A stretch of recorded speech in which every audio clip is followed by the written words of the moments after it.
하나님과 너희들과의 관계가 무엇인지 또한 알라라는 것이죠. 또 하나는 어른들아, 아버지들아, 너희들이 하나님의 행하신 것을 잊지 말고 자녀들에게 가르쳐 주라는 얘기입니다. 여기서 언뜻 보면은 아버지에게 가서 물으라, 어른들에게 가서 물으라 이렇게 얘기하니까 아버지와 어른들은 아무것도 할 게 없는 것처럼 보여요. 그게 아닙니다. 자기 자손들이 와서 물어보는데 답변을 해줘야 되잖아. 그러면 어떻게 돼요? 알아야 답변을 하지. 성도 여러분, 지금 대한민국 이 시점에 지금 우리 다음 세대들이 왜 이렇게 자꾸자꾸 공산화되어 가는 그 공산주의 사상에 왜 이렇게 자꾸자꾸 가표를 던집니까? 왜냐하면 우리 세대가 제대로 안 가르쳤기 때문에 그렇습니다. 우리 세대가 바로 그것에 대하여 반공에 대하여 멸공에 대하여 우리가 본이 안 됐기 때문에 그렇습니다. 우리는 그냥 나만 잘 먹으면 돼. 내 자식만 잘 되면 돼. 내 자식만 대학교 잘 들어가면 되고 내 자식만 취직 잘 되면 돼. 그 사고방식을 팽배했었던 그거기 때문에 지금 세상이 어떻게 돌아가는지 전혀 관심도 갖지 않았습니다. 그게 우리의 잘못이요 죄입니다.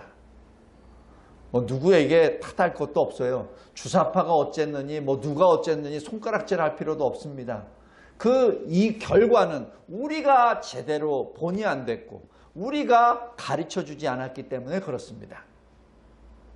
오늘 말씀을 통하여 다시 한번 70년 전에 있었던 6.25 전쟁을 다시 한번 우리가 기억하기를 바랍니다. 그리고 우리 자손 세대가 다시 한번 확인하기 바랍니다. 자, 저 따라서 하세요. 잊지 말자 6.25. 상기하자 6.25. 우리가 어렸을 때, 우리가 국민학교 다녔을 때, 중학교 다닐 때, 고등학교 다닐 때 항상 이맘때면은 포스트도 만들고 이게 글짓기도 해서 뭐도 하고 했었지 않습니까? 붓글씨 대회도 하고. 지금은 아무것도 없어요. 다 잊어버렸어. 그러나 이 사건은 70년 전에 다른 나라에서 이루어진 게 아니라 이 땅에서 이루어진 겁니다. 이 땅에서 500만 명 이상이 죽고 부상을 당했습니다. 우리 그 현실을 우리가 너무 쉽게 잊어버려요. 성도 여러분, 우리 이스라엘 이 성경 말씀을 통해서 보면은 어떻게 이스라엘 백성들이 이렇게 마음이 강팍해? 어떻게 하나님이 그렇게 출애굽까지 하고 하나님이 만나까지 주시고 하나님이 여리고 성도 무너지게 다 했는데 어떻게 우상을 섬길 수 있어? 이렇게 말을 하죠.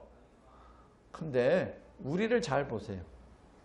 우리는 그것보다 더한 것을 봤는데도 깡그리 잊어먹잖아요. 그리고 오히려 하나님을 대적해버리잖아요. 이스라엘 백성들이 훨씬 나아요. 우리는 진짜 아닙니다. 회개해야 됩니다. 다시 한번 잘 보십시오. 6.25는 1950년 6월 25일 새벽 4시에 북한 괴뢰군이 전면 남침하여 일어난 전쟁입니다. 1953년 7월 27일 휴전협정입니다. 정전협정입니다. 평화협정 아닙니다. 휴전협정, 정전협정입니다. 그때까지 3년 동안 이 땅에 500만 명 이상이 죽거나 부상을 당했고 모든 시설은 다 파괴되었습니다. 전쟁 이전 상황을 잠깐 보겠습니다. 1945년 8월 15일 일본의 무조건 항복으로 2차 대전이 끝났고 일본군의 무장해제를 위하여 38선 이북은 소련이 이남은 미군이 점령해서 해제하기로 하였습니다. 소련군이 8월에 미군이 9월에 각각 북한과 남한을 통제하게 되죠. 북한에 갑자기 45년 10월 14일 김일성이 등장합니다. 그리고 48년에 조선민주주의 인민공화국을 수립합니다. 그래서 잘 보십시오. 지금 김일성이 목표로 둔 거는 단일 민주주의 국가, 조국 통일 제1차 목표입니다. 이게 김일성의 목표입니다. 그 목표가 김정일, 김정은까지 계속 이어져 가고 있습니다. 여기서 주의해야 될 것은 단일 민주주의 국가입니다. 성도 여러분, 민주주의가 우리가 말하는 그 민주주의가 아닙니다. 여기서 민주주의는 공산주의입니다. 다시 해서 그들이 말하는 용어 혼란전설에 나오는 인민민주주의, 공산주의입니다. 우리는 자유민주주의입니다. 그래서 기억하십시오. 작년에 법을 개정하려고 했었던 것, 자유를 떼려고 했었던 것이 바로 이겁니다. 북한을 따라가려고 했었던 현 정부의 악입니다. 똑바로 정신 차리기 바랍니다. 김일성이 북한을 지배하기 시작하였습니다. 남한은 어떻게 되죠? 1948년 5월 10일 UN 감시하에 재헌국회 구성을 위한 총선거를 실시합니다. 그것이 5월 10일입니다. 그래서 이승만 의장이 선출이 되죠. 이것을 방해하기 위하여 남노당, 남조선 노동당, 제주도당이 제주도에서 일으켰던 것이 4.3 사태입니다. 지금 현재 이 정부에서는 어떻게 하죠? 4.3을 마치 무슨 민주주의 회복이나 아니면은 정부의 폭거에서 다시 회복시키는 그런 걸로 오도하고 있습니다. 아닙니다. 4.3 사태는 남노당, 제주도당이 인위적으로 경찰서를 이 국가 공기관을 공격하는 그러한 이 폭동으로부터 시작된 것이죠. 사람들이 똑같은 한국 사람이니까, 그리고 폭동 일으킨 사람들은 다 이 똑같이 민간인 복장을 하니까 누가 누군지 어떻게 압니까? 그러니까 일단은 잡아들이고, 일단은 때리고, 일단은 내가 죽음의 위협에 있을 때는 쏴서 죽이거나 이래야 되지 않습니까? 그것을 이상하게 거꾸로 해석해 버립니다. 성도 여러분, 아직도 기억이 납니다. 꿈 때문에 이렇게 됐다라고 얘기합니다. 그 꿈이 공산화입니다. 정신 똑바로 차려야 됩니다. 지금 그걸 말한 사람이 이 땅의 대통령입니다. 48년 8월 15일 대한민국이 건국이 됩니다. 우리가 교과서에서 정부 수립이라고 배워요. 아닙니다. 정부 수립이 아니라 건국입니다. 조선과는 전혀 다른, 왕조시대와 전혀 다른 자유민주주의, 대한민국의 건국입니다. 지금 이 건국을 무효화시키고 와해시켜서 1919년 3.1운동을 임시정부를 건국이라고 생각하는 것이 이 정부입니다. 아닙니다.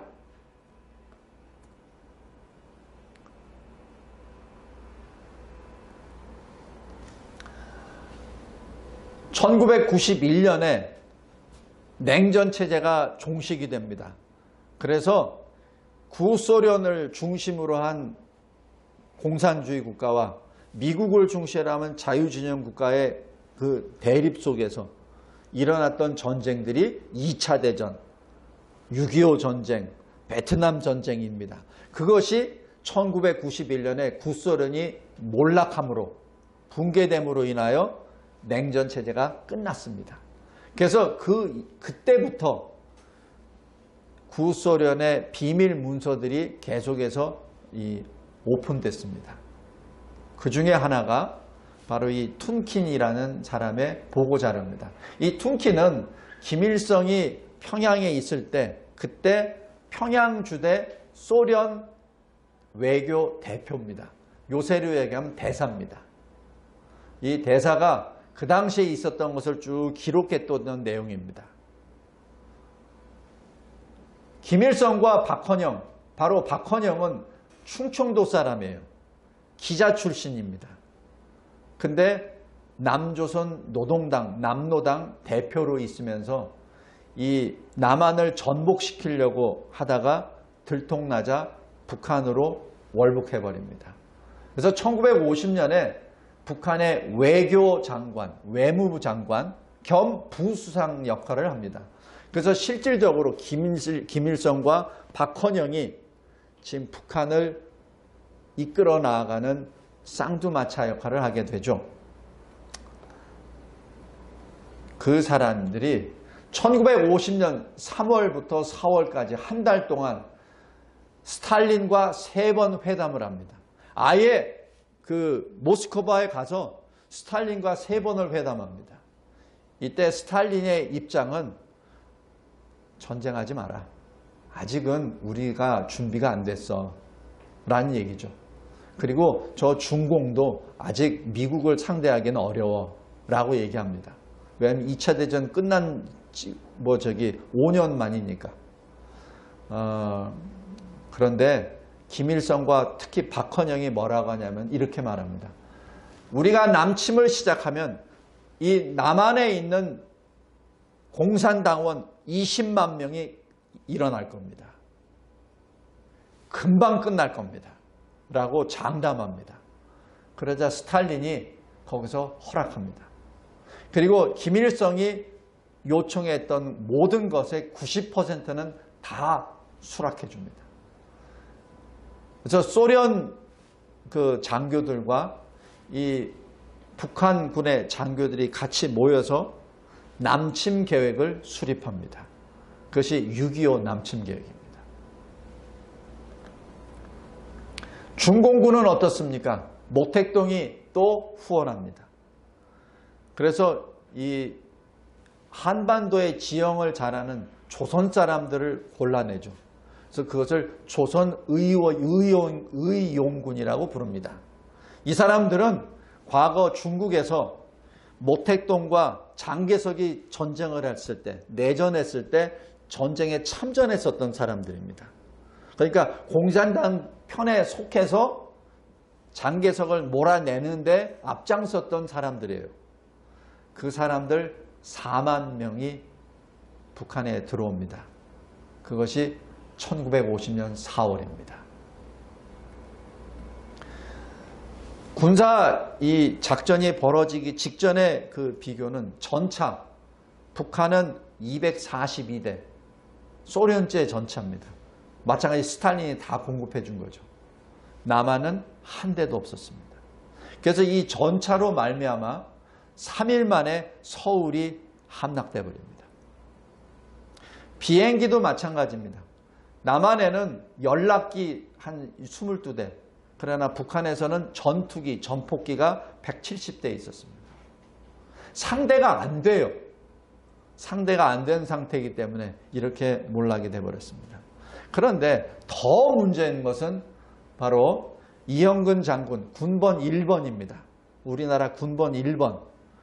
이 장군이 뭐라고 하냐면은 불가사의한 일이 있었다. 미스테리가 있었다. 첫 번째, 1950년 6월 8일, 그러니까 25일 한 2주 전이죠. 연대장과 전방에 있는 사단장이 전격적으로 교체가 됩니다. 저도 지휘관을 해봤지만은 지휘관이 교체가 되면은 그거 익히는데 한 몇 달 걸려요. 지형도 익혀야지, 병력도 봐야지, 뭐 다 해야 되잖아요. 그죠? 6월 8일 연대장과 사단장이 전격적으로 다 바뀌고 6월 23일 전방부대 비상경계태세가 해제가 됩니다. 그리고 3분의 1의 병력이 휴가 외출을 다 나가버립니다. 그리고 6월 24일 전방에 있는 사단장급 장군들이 6번 이 육군본부 장교클럽 개관식에 다 참석합니다. 이게 우연입니까? 그리고 25일 새벽 4시. 이건 결코 우연 아닙니다. 근데 이것을 말하고 증언해야 될 사람들이 6.25 전쟁 때 다 죽습니다. 그래서 죽은 자는 말이 없기 때문에 누가 간첩질을 했는지, 누가 이적 행위를 했는지 도대체 역사는 지금 침묵하고 있으나 이것은 우연이 아닙니다. 지금 현재는 이것보다 훨씬 더 악화되어 있죠. 우리는 아예 대놓고 다 이 휴전선을 다 오픈시켜 버렸잖아요. 대놓고 항공 감시 다 철수해 버렸잖아요. 아예 대놓고 연습도 안 하잖아요. 한미 연습도 안 해버리잖아요. 대놓고 포훈련도 안 하잖아요. 아예 지금 70년 전보다 더 악화된 상황입니다. 여기 그림에 나왔던 것처럼 3일 만에 그리고 저 낙동강 저지선까지 나아가게 됩니다. 그러자 여기 6월 25일 오전 7시에 방송이 나와요. 장병들은 빨리 원대 복귀하라. 왜? 3분의 1이나 휴가 외출 나갔으니까. 이미 새벽 4시에 전면 남침을 시작했는데 3시간이나 지난 다음에 이렇게 됐습니다. 6월 26일 오후 10시 이승만 대통령이 동경에 있는 메가더 장군에게 전화로 도움을 요청합니다. 그리고 이승만 대통령이 미국의 워싱턴 DC에 있는 대사에게 빨리 해서 트루만 대통령에게 이 사실을 빨리 해서 이 한국을 빨리 지켜달라고 SOS를 칩니다. 그 와중에 28일 북한군은 서울을 점령합니다. 그런데 여기 또 하나 미스테리가 있습니다. 김일성이 3일 동안 서울에서 대기합니다. 이것도 미스테리 중에 하나입니다. 이게 하나님의 역사입니다. 만약에 김일성이 서울에서 3일 동안 대기 안 하고 그냥 내려왔으면은 저 낙동강 저지선 없습니다. 이 유엔군, 미군이 들어오기 전에 다 물러가 버리죠. 근데 김일성이 거기서 대기하고 있었어요. 여러 가지 설이 있습니다. 하나는 박헌영이 그랬잖아요. 내려가면은 20만 명이 일어난다고. 그래서 지금 김일성이 20만 명을 기다리고 있었다라고 추측하는 경우도 있고. 또 하나는 지금 이 도하 장비가 뭐 부족해서 한강 철교가 끊어졌을 때 잘 못 내려간다 이런 얘기인데 그거는 말이 안 되고, 하여튼 이 미스테리 중에 하나가 김일성이 3일 동안 서울에서 대기하고 있었다. 저는 개인적으로 하나님의 역사라고 봅니다. 우리 한강 철교 끊어진 거 우리 잘 알죠? 26일 날, 그러니까 만 24시간이 지나고 난 다음에 유엔 안전보장이사회가 소집이 됩니다. 결의안이 채택이 됩니다. 이것도 미스테리 중에 하나입니다. 제가 전에 몇 번 말씀드렸지만은 유엔에서 하는 일은 이렇게 신속하게 되는 거 아니에요. 왜냐하면 유엔이라고는 여러 나라들이 있기 때문에 그 나라에다 통보하고 그 나라도 자기가 자기 국익에 맞는다면 참가하고 아니면 참가 안 해요. 그 때문에 다 모이는데 시간이 많이 걸립니다. 그런데 24시간 만에 소집이 되고 그리고 결의안이 채택이 됩니다. 하나님의 역사입니다. 그런데 저는 그냥 단순히 하나님의 역사라고만 생각했었는데 제가 최근에 이승만 대통령에 대해서 쭉 연구를 하다 보니까 이승만 대통령이 많은 일을 했습니다. 이것이 가능하도록 이승만 대통령이 계속해서 연락을 한 겁니다. 지금 현재 대통령이란 불가능합니다. 일단은 영어를 못해요. 그리고 이승만 대통령은 당시에 이 조지 워싱턴대, 하버드의 석사, 그리고 프린스턴에서 박사, 5년 만에 학사, 석사, 박사 딴 사람입니다. 아마 인류 역사상 이런 사람은 없어요. 하나님이 보내주신 천재 중에 천재입니다. 그러나 이 이승만 씨가 어떻게 이렇게 됐냐면은 19세 때 이 뭐라 그러죠? 이 그 왜 과거 시험, 그게 폐지가 됩니다. 그래서 이 이승만 씨는 어렸을 때부터 이 천재 소문을 듣기 때문에 과거 시험을 준비하다가 19살 때 이게 과거제가 없어지니까 그래서 그때 선교사가 세운 학교에 들어가서 거기서 2년 동안 공부합니다. 근데 지금 말에 의하면은 6개월 지나고 난 다음에 영어를 가르치는 보조교사 역할을 했다 그러더라고요. 그리고 2년 후 졸업 후에 거기서 영어로 연설을 합니다. 그리고 이승만 씨가 이 황제, 이 왕정 체제로서는 안 된다. 이 나라가 새로 세워져야 된다라고 해서 당시에는 고종 황제를 전복시켜야 된다라는 그것을 운동을 하게 됩니다. 그래서 한성 감옥에 투옥이 돼서 사형 집행을 기다리다가 거기에서 예수님을 만납니다. 그래서 선교사들의 추천과 해서 미국으로 가게 되죠. 근데 아주 아이러니한 것은 1904년에 미국으로 가서 거기서 이 황제의 이 밀사로 조선을 제국을 도와주십시오라고 그 일을 하러 가다가 못하게 돼요. 왜 그런 줄 아세요? 1905년에 무슨 일이 벌어지죠? 을사조약. 그러니까 조선은 더 이상 외교적으로 존재하지 않습니다. 그러니까 밀사가 사라져버린 거예요. 밀사 그 특권이. 그래서 거기서 공부를 하게 되죠. 그래서 1905년부터 1910년까지 학사, 석사, 박사를 끝내버립니다. 그리고 1910년에 프린스턴에서 박사학위를 받을 때 슬픔의 고백을 합니다. 왜냐하면 1910년에 무슨 일이 있었습니까? 대한제국이 멸망했죠. 나라가 멸망했는데 학위가 무슨 소용이 있는 거죠. 지금 그러한 백그라운드가 있기 때문에 이러한 6월 26일까지 유엔 안전보장이사회가 소집되는 거기서 결의안을 채택하는 데까지 이승만 대통령이 한 것은 엄청난 겁니다. 일반 사람들이 할 수 없는 일을 한 겁니다. 이것은 하나님의 섭리요 하나님의 개입입니다. 6월 29일 메가더 장군이 오죠.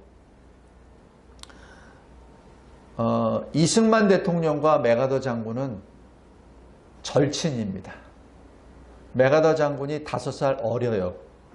메가더 장군은 웨스트 포인트, 그러니까 우리로 하면은 미 육사 수석 입학, 수석 졸업한 사람입니다. 1차 대전을 장군으로 승리하게 하고 그 다음에 은퇴하고 난 다음에 2차 대전 때 다시 2차 대전 때 승리를 하고 그리고 퇴역하고 난 다음에 그 다음에 다시 한국전에는 원수로 나와서 장군을 하게 됩니다. 그래서 이 두 분의 관계는 굉장히 친합니다. 성도 여러분, 우리가 언뜻 보면은 미국이 한국을 이렇게 신속하게 어떻게 지원했나? 저도 그게 의아스러웠었어요. 그런데 그게 아닙니다. 왜냐하면은 에치슨 라인으로 해서 미국이 한국을 딱 끊어버렸거든요. 그래서 다 철수시켜버렸거든. 근데 어떻게 그렇게 신속하게 증원을 했는가? 불가능합니다. 그래서 저도 그냥 하나님이 하셨구나라고만 했습니다. 그런데 가만히 보니까 이승만 대통령이 그것을 했습니다. 왜냐하면 자기 절친 메가더가 동경에 있거든요. 바로 전화해서 My friend, 빨리 나를 도우라. 거기에 바로 달려온 사람이 메가더입니다. 나중에 이 메가더가 회고록을 써요. 그래서 이 일사후퇴 때 이 중공군이 개입해서 일사후퇴를 하고 막 이럴 때 메가더 장군이 트루만 대통령에게 건의를 합니다. 중공군에게 핵을 씁시다. 그때 트루만은 3차 대전을 우려해서 그것을 거부하고 메가더 장군을 해임합니다. 그때 회고록에 이렇게 나옵니다. 우리가 죄를 범했다. 우리가 대한민국에 범죄했다. 그때 핵을 써서 중공군을 격퇴하고 대한민국을 자유민주주의 국가로 통일시켜야 했었다라고 이게 남겨놓습니다. 왜 우리나라가 지금 이렇게 어려운 처지게 됐습니까? 이승만과 같은 하나님이 택하시고 그리고 하나님을 믿고 끝까지 나갔었던 사람이 없어서 그렇습니다. 그리고 그 사람들은 하나님의 섭리 가운데 그렇게 미국의 리더십들과 계속해서 연관을 겠습니다. 이게 엄청난 역사입니다. 하나님의 개입이 있지만은 그러나 사람을 통해서 역사하거든요. 제가 그걸 몰랐어요. 저는 이 사진을 보고 야, 이승만 대통령이 메가더 장군에게 좀 도와준다고 왔으니까 참 반가워서 이렇게 했구나라고 생각했는데 나중에 보니까 두 사람이 굉장히 친한 친구야. 그러니까 이렇게 잡죠. 굉장히 친한 친구입니다. 5살 차이 난 친구. 한 사람은 미국 대륙에서 제일 우수한 엘리트 장군이었고 한 사람은 한반도에서 왕조 일제 공산주의로부터 자유민주주의 국가를 세우는 나라. 두 사람이 만난 겁니다. 7월 달에 스미스 부대가 왔지만은 오산에서 북한군에 패해버립니다. 그러자 9월 달 15일에 인천 상륙작전을 메가더 장군이 감행을 합니다. 그래서 그 결과 북한이 두 동강이 나버립니다. 그리고 9월 28일 서울이 수복되고 10월 19일 평양이 점령되고 10월 26일 청천강, 장진호, 압록강까지 진격하게 됩니다. 그리고 11월 달에 두만강까지 진격하게 됩니다. 엄청난 속도로 막 북진해죠. 이때 김일성이 중국으로 도망갑니다. 인천 상륙작전. 중공군이 11월부터 개입이 시작되고 그러자 이제 역전이 됩니다. 왜냐하면 총알보다 사람이 더 많으니까 인해 전술로. 그래서 피하게 되죠. 12월 4일 평양이 청해로부터 철수가 되고 흥남 철수작전. 그래서 크리스마스 작전입니다. 그것이 12월 14일부터 24일까지 철수하게 됩니다. 여기서 동부전선에 있었던 한국군 12만 명, 민간인 10만 명이 철수하게 되죠. 이 철수의 장면이 이겁니다. 이 배를 타고 나갑니다. 그리고 저기 있는 그 군함이 미군 군함입니다. 마지막 떠날 때 민간인들을 태우고 군수 물자는 다 바다에 던지고 한 명이라도 태우기 위해서 1월 4일 서울이 함락됩니다. 그래서 이것을 일사후퇴라고 그렇게 얘기하죠. 51년. 그러니까 1950년 6월부터 51년 1월까지 얼마나 그 잔인한 전투가 있었는지를 우리가 알 수 있습니다. 그리고 3월 14일 서울을 다시 탈환합니다. 그리고 3월 24일 이승만 대통령이 아예 발표해버립니다. 한만 국경까지 진격하기 전까지 휴전은 없다. 성도 여러분, 지금 이 구원을 받는, 지원을 받는 나라 대통령이 할 수 있는 말 아니에요. 그냥 지원받는 나라 대통령은 그냥 허리를 90도로 꺾으면서 그냥 보는 유엔군, 보는 미군마다 두 손 잡고 감사합니다, 감사합니다 해야 될 판이에요. 근데 아예 여기서 대통령이 선언을 해버립니다. 이것이 이승만 대통령이 믿음이요 대통령의 결단입니다. 53년 3월 5일에 이 6.25 전쟁을 일으켰었던 실제 계획자 스탈린이 죽습니다. 그러자 이제 소강 상태가 되죠. 그래서 이제 이 트루만 대통령이 이승만 대통령에게 우리 이제는 그만하자라고 합니다. 그러자 이승만 대통령이 아이젠하워 대통령이죠. 이승만 대통령이 아이젠하워 대통령한테 좋다. 정전은 좋다. 그러나 그 전에 하나 단서가 있다. 그것이 한미 상호 방위 조약입니다. 이게 굉장히 큰 겁니다.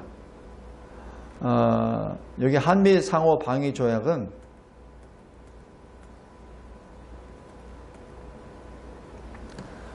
한국에 대한 공격이 있습니까? 그렇다면 미국이 공격받은 것으로 해석하라. 그래서 한국이 공격을 받으면 미국은 자동적으로 개입하라. 그겁니다. 또 미국이 공격받게 되면 한국이 자동 개입하겠다. 그겁니다. 근데 후자는 있을 리가 없죠. 그러니까 아예 그냥 그렇게 받은 겁니다. 그래서 이승만 대통령의 이 외교력이라는 것이 굉장히 탁월합니다. 지금 현재로서는 그 누구도 할 수 없는 외교법입니다. 그래서 이러한 것을 지금 보통 우리가 여기 북한이 지금 현재 핵무기 가지고서 하는 것이 이 브링크맨십이죠. 그러니까 낭떠러지 전략이라고 보통 얘기하는데, 근데 그 전략이 바로 이승만 대통령이 쓴 겁니다. 이승만 대통령이 딱 쳐서 이거 아니면 나 안 돼 라고 얘기한 거죠. 근데 이승만 대통령의 그 기본에는 믿음으로 합니다. 그래서 이렇게까지 얘기해요. 대한민국 당신네들이 하나님의 사자들을 통해서 선교사를 세웠고 지금 이렇게 나라가 된 겁니다. 그런데 이 나라가 공산화가 됐는데 당신들이 침묵합니까? 그럼 당신들은 하나님 앞에 가서 무슨 말을 하려고 합니까? 굉장히 무서운 말이죠. 그러니까 전부 다 다들 믿는 자니까 이승만 대통령이 하는 것에 대하여 무시를 못하죠.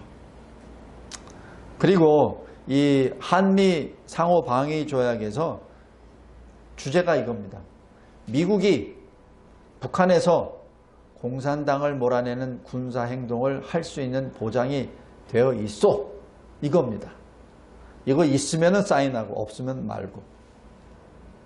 엄청난 겁니다. 이것이 한미 상호 방위 조약입니다. 그래서 미군이 우리나라에 온 겁니다. 그래서 우리나라가 뭘 요구를 하면은 계속해서 해주게 돼 있어요. 이 조건 때문에. 누가 만들었죠? 이승만. 우리는 그 혜택을 본 사람입니다. 근데 그것을 미군 철수, 이거 무효, 막 이렇게 하죠. 그는 역사를 몰라서 그렇습니다. 자, 상위 방위, 이게 조선일보에 나와 있는 건데, 한미 상호 방위 조약을 체결하기 위해서 덜레스 장관이 서울에 도착하죠. 근데 여기 보면은 통일 목표 위에 협력한다라고 기록되어 있습니다.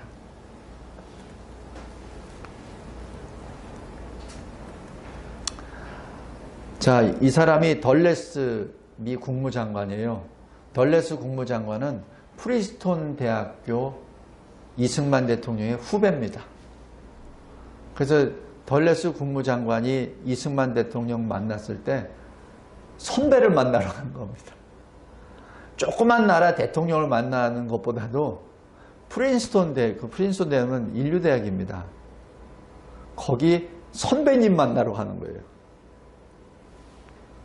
자, 거기서 지금 한 말이 이게 이 얘기입니다. 당신 북한에서 공산당을 몰아낼 수 있는 군사행동 할 수 있도록 지금 준비해왔소. 이게 이승만의 말입니다. 그래서 여기 조선일보 보면은 통일 달성의 최대 협력, 그리고 이 대통령의 미 대통령 친서 전달 이렇게 나오죠. 그러면서 이 협상을 하게 됩니다. 이 협상은 3일 동안 했다 그래요. 굉장히 줄다리기를 많이 합니다. 왜냐하면은 미국 헌법에 의하면은 대통령이 이렇게 자동 개입시키는 게 아니에요. 헌법, 이 국회에서, 의회에서 통과를 해야 되니까. 지금 의회법까지 막 바꿔야 되잖아요. 그러니까 안 된다고 하는 거죠. 근데 이승만 대통령은 그것을 이끌어 나가 버린 겁니다. 그래서 지금 현재 미국 대통령이 자기 주도권으로 이 전력을 보낼 수 있는 권한이 있습니다.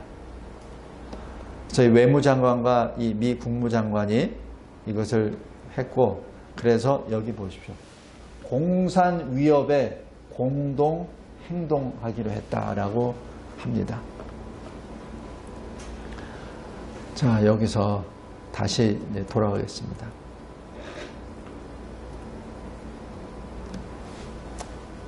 자, 이러한 한미 상호 방위 조약 요구를 이승만 대통령이 하죠. 그 조건 하에 53년 7월 27일 협정을 맺습니다.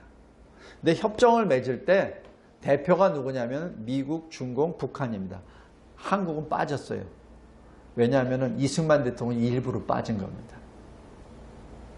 왜 빠졌냐면은 이승만 대통령의 원래 입장은 휴전 불가, 끝까지 휴전 불가. 대신에 휴전협정은 하되 한미 상호방위조약은 해야 된다. 지금 그걸 조건으로 해서 지금 휴전협정이 된 겁니다. 그래서 10월 1일 날에 한미 상호방위조약을 체결하게 된 겁니다. 지금 이승만 대통령은 그냥 단순히 휴전협정으로 끝낸 거 아니에요. 그냥 전쟁 끝났으니까 손 털고 이제는 평화 이거 아닙니다. 그게 아니라 안전장치를 딱 만들어 놓은 거예요. 그게 이승만 대통령입니다. 안전장치. 그것도 언제? 2달 만에. 2달 만에. 그래서 9월 마지막 주부터 10월 1일까지 10월 1일 날에 사인을 하게끔 그렇게 만들어 버립니다.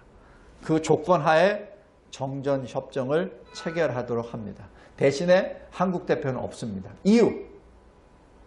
이승만 씨가 이렇게 말해요. 나중에 혹시 장차 저 북진 통일할 수 있도록 우리가 여기에 사인을 하게 되면 북진 통일할 수 있는 법적 그게 없으니까 우리는 빠졌으니까 북진 통일해야 된다는 얘기죠. 미군은 못하더라도 우리는 할 수 있다. 이 법적 근거를 남겨놓은 겁니다. 그리고 또 하나는 지금 현 정부처럼 그냥 종북 거기에 빠진 사람들 그냥 이 종전을 하자, 그 다음에 평화협정을 맺자 막 이렇게 얘기하죠. 지금 그거를 맺으려면은 이 대표 안에 한국이 들어가야 됩니다. 그래야 북한하고 남한하고 뭘 하죠. 근데 빠져버렸잖아. 그러니까 이 대상이 안 되는 거예요. 그러니까 평화협정, 종전협정 하려고 해도 못합니다. 이 정부가 아무리 발버둥 쳐도 못해요. 왜? 이승만 대통령이 그렇게 했거든요. 이승만 대통령의 한 수가 지금 70년 후에 일어날 일들을 혹시 예측한 거 아닌가 조심스럽게 봅니다. 자, 요게 제가 여기 미군 자료에서 받은 거고, 요 자료는 지금 네이버나 이 구글에서 떠도는 자료인데 잘 보세요. 6.25 전쟁 경과에서 중국이라고 표현합니다. 이 중국 아닙니다. 중공입니다. 그 다음에 여기 보세요. 평화협정 체결로 되어 있습니다. 평화협정 아니에요. 휴전협정이지. 정전협정이지. 영어로는 armistice입니다. peace가 아니에요. 근데 이렇게 바꿔버렸습니다. 이런 자료들이 지금 우리나라에 떠돌고 있습니다. 지금 우리나라가 얼마나 많이 더럽혀졌는지 그리고 역사를 왜곡하고 있는지 정확히 잘 봐야 합니다. 이 사진이 6.25 때 있었던 비참한 현상들의 그냥 교과서적인 내용만 제가 했고 더 비참한 것은 여기서 제가 뺐습니다. 자, 덜레스 이 외무장관이 이제 출국을 합니다. 그때 아주 아이러니한 거. 그러니까 한미 상호방위조약을 체결하고 떠나는 그날 여기에 박헌영 등의 사형, 북한에서 일어났던 거죠. 바로 이 6.25 전쟁의 실패를 실은 김일성이 한 건데 그 실패를 박헌영한테 넘기고 그 박헌영 일당, 바로 남로당 일당, 박헌영을 지지하는 그 일당들을 다 사형으로 합니다. 그래서 붉은 숙청이라고 합니다. 아주 아이러니합니다. 성도 여러분, 6.25 전쟁은 우리의 승리입니다. 미군의 승리요, 연합군의 승리요, 대한민국 국군의 승리입니다. 우리가 진 전쟁이 아닙니다. 여기서 알 수 있어요. 우리가 이겼기에 한미 상호 방호 조약을 체결하고 그리고 다시는 이 한반도에 전쟁이 일어나지 않도록 열쇠를 딱 만들어 놓은 거죠. 자물쇠를 만들어 놓은 겁니다. 반면에 똑같은 그날 북한에서는 숙청이 일어나죠. 왜냐하면 전쟁에 졌기 때문에. 우리 잘 깨닫기 바랍니다. 비록 우리가 6.25 전쟁은 우리가 기습을 당했지만은 그러나 우리가 승리한 전쟁입니다. 여기 이 10월 1일 한미 상호 방위 조약 체결하고 난 다음에 이승만 대통령이 국민에게 담화한 내용입니다. 제가 읽겠습니다. 한미 상호 방위 조약 체결은 우리나라 독립사상 일대 진전입니다. 미국이 10억 불 이상의 경제 원조도 약속했습니다. 한국의 재건 부흥과 국군 확장 강화키로 협정하였습니다. 자손 만대 영구히 미칠 것입니다. 우리가 잘만 한다면 합심 합력으로 부지런히 진전시키면 이웃 나라들이 우리를 무시할 수도 없을 것이고 무시하는 자가 있어도 침략하는 자는 없을 것입니다. 우리 군인들은 이 기간에 몸과 마음을 굳건히 준비해서 기회가 오거든 일시에 밀고 올라가야 될 것입니다. 이런 관계 이유에서 휴전조약에서 서명도 아니하고 오직 휴전을 막지 않기로 협약된 것입니다. 이게 이승만 대통령의 이 취지입니다. 왜 휴전협정에 참가를 안 했는지. 근데 이것을 이상하게 막 해석하죠. 아닙니다. 제가 육사 다닐 때 제가 가장 육사 생도로 있을 때 가장 자부심을 느꼈던 그 순간은 우리의 교수부 건물이라 그래요.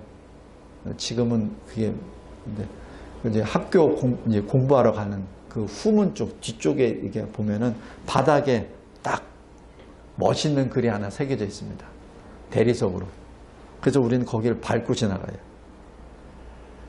뭔지 아십니까? 북진통일.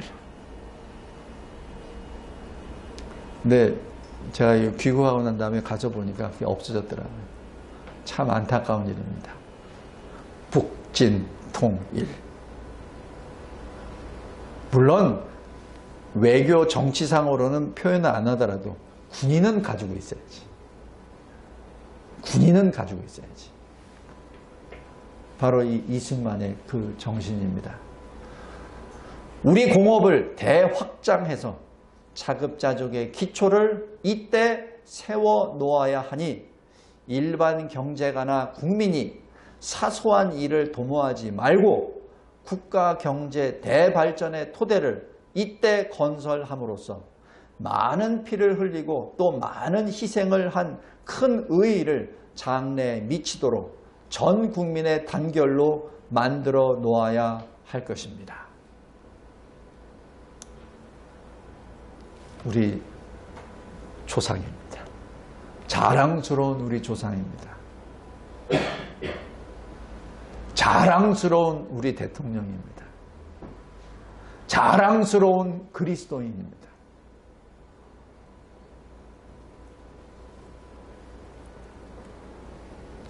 신명기 32장 7절 옛날을 기억하라.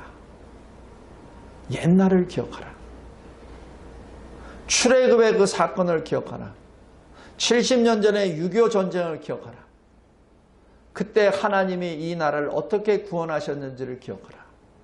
이스라엘만 하나님의 놀라운 역사를 체험한 것이 아니라 우리나라가 가장 최근에 경험한 나라입니다. 우리 민족이 경험한 나라입니다. 아버지에게 물으라, 어른들에게 물으라. 사실 이 말씀에 제가 많이 찔립니다. 내가 과연 얼마나 가르쳤는지, 내가 내 다음 세대들에게, 내 자녀 세대들에게 얼마나 이 교훈을 가르쳤는지. 이러한 일들을 통해서 세 가지 주제입니다. 첫 번째, 하나님이 누구이시고 하나님이 무엇을 행하셨는지를 알라. 두 번째, 하나님과 나는, 하나님과 우리는 어떤 관계에 있느냐. 그리고 그 사실을 알고 가르치라. 지금 이스라엘 백성들, 요단강을 건너기 전에 있는 이스라엘 백성들에게만 해당되는 게 아니라 지금 이 신약시대, 특별히 대한민국에 살고 있는 우리들에게 주시는 하나님의 말씀입니다. 하나만 더 보겠습니다. 아까 제가 냉전 종식이라고 했죠. 1947년, 45년에 2차 대전 끝났으니까 그 다음부터 91년까지 냉전이 계속 콜드 워라고 하죠. 계속 거기에 아주 구체적으로 했었던 것이 바로 한국 전쟁, 6.25 전쟁과 베트남 전쟁 그거죠. 근데 여기 보다시피 여기 고르바초프, 그 다음에 레이건 대통령이 사인을 하게 됩니다. 그리고 이 91년의 체결은 이 부시, 아버지 부시 대통령과 이 옐친이 하게 되죠. 자, 여기서 아주 이 중요한 사건이 일어납니다. 이 91년 전에 어떤 일이 벌어지면은 이 동독과 서독을 나누고 있었던 베를린 장벽이 무너집니다. 89년 11월 9일.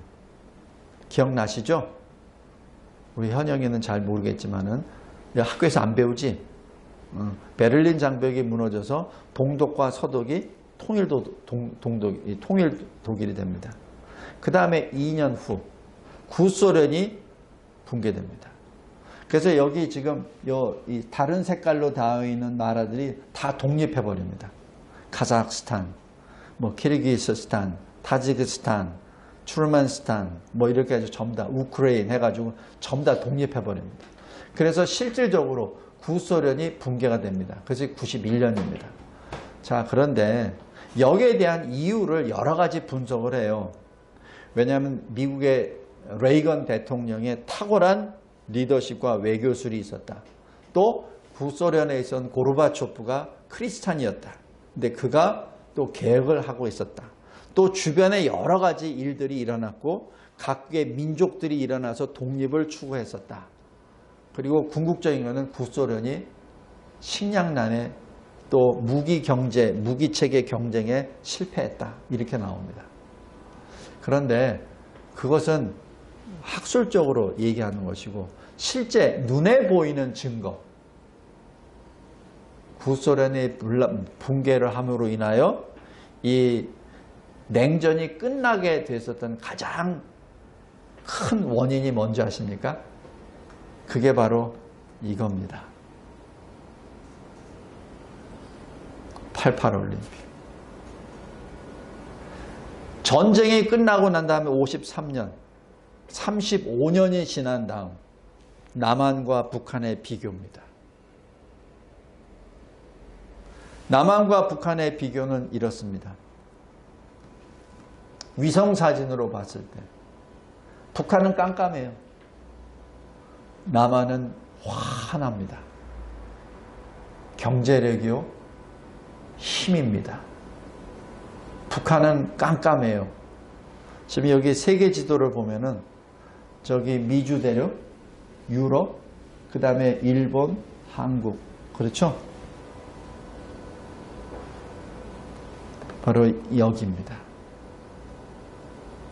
35년 전쟁이 나서 완전히 똑같이 잿더미가 됐죠. 똑같이 잿더미가 됐습니다. 거기서 출발했죠. 하나는 공산주의, 하나는 자유민주주의. 그 결과입니다. 1988년. 그 다음에 뭐가 일어났죠? 89년. 그 다음에 91년. 이건 자연이 아닙니다. 이 우연이 아닙니다. 여러 가지 이유가 있었으나 그러나 눈에 보이는 증거, 바로 88 올림픽입니다. 바로 대한민국입니다. 저와 여러분입니다. 우리가 이런 나라에 살고 있습니다. 흑수저니 해리니 이게 아닙니다. 우리가 이런 나라입니다. 세계 질서를 바꾸어 놓은 나라입니다. 왜? 우리가 잘나서? 아닙니다. 하나님이 하셨죠. 근데 하나님이 이승만 대통령을 통해서 이 나라를 그렇게 만들어 놓으신 것이죠. 다시 한번 우리 신명기 32장 7절 말씀 읽겠습니다. 시작. 옛날을 기억하라. 역대의 연대를 생각하라. 내 아버지에게 물으라. 그가 내게 설명할 것이요. 내 어른들에게 물으라. 그들이 내게 말하리로다. 하나님의 역사는, 히스토리는 His story입니다. 인간의 역사가 아니라 하나님의 역사입니다. 하나님은 자기 백성, 교회를 위하여 일하십니다. 하나님의 백성이, 교회가 하나님의 나라와 의를 행할 때 하나님은 그 백성, 교회를 통하여 하나님의 뜻을 이루어 가십니다. 마치 대한민국 건국처럼, 6.25 전쟁을 승리로 이끌었던 것처럼. 6.25 전쟁은 분명 슬픔의 역사입니다. 그러나 동시에 하나님이 행하신 구원의 역사입니다. 하나님과 우리의 관계는, 하나님은 우리의 구주이십니다. 우리의 창조주십니다. 그리고 우리는 하나님의 백성입니다. 그러므로 우리는 이 악한 시대, 환난의 때 두려워하지 말기 바랍니다. 강하고 담대하라. 두려워하지 말라. 그들 앞에서 떨지 말라. 내 하나님 여호와 그가 너와 함께 동행하신다. 결코 너를 떠나지 아니하신다. 결코 너를 버리지 아니하신다. 성도 여러분, 그래서 우리는 기뻐합니다. 그래서 우리는 감사합니다. 그래서 우리는 기도합니다. 기도하겠습니다. 하나님 아버지, 감사하고 감사합니다.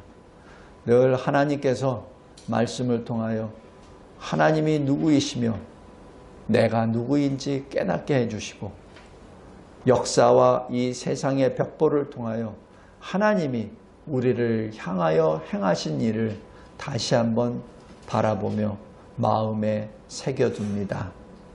하나님, 70년 전 있었던 이 아픔의 역사를 통하여 하나님이 이 나라를 얼마나 사랑하시는지, 특별히 이 땅에 있는 주의 백성들, 교회를 얼마나 사랑하시는지 다시 한번 깨닫게 해주심에 진심으로 감사합니다. 하나님, 이 믿음으로 이 환난의 때를 담대하게 이기며 나아가게 하옵소서. 두려워하거나 무서워하지 않고 늘 우리와 함께 동행하시는 주님의 이름을 부르며 승리의 발걸음으로 걸어가게 하옵소서. 예수 그리스도의 이름으로 기도드리옵나이다. 아멘.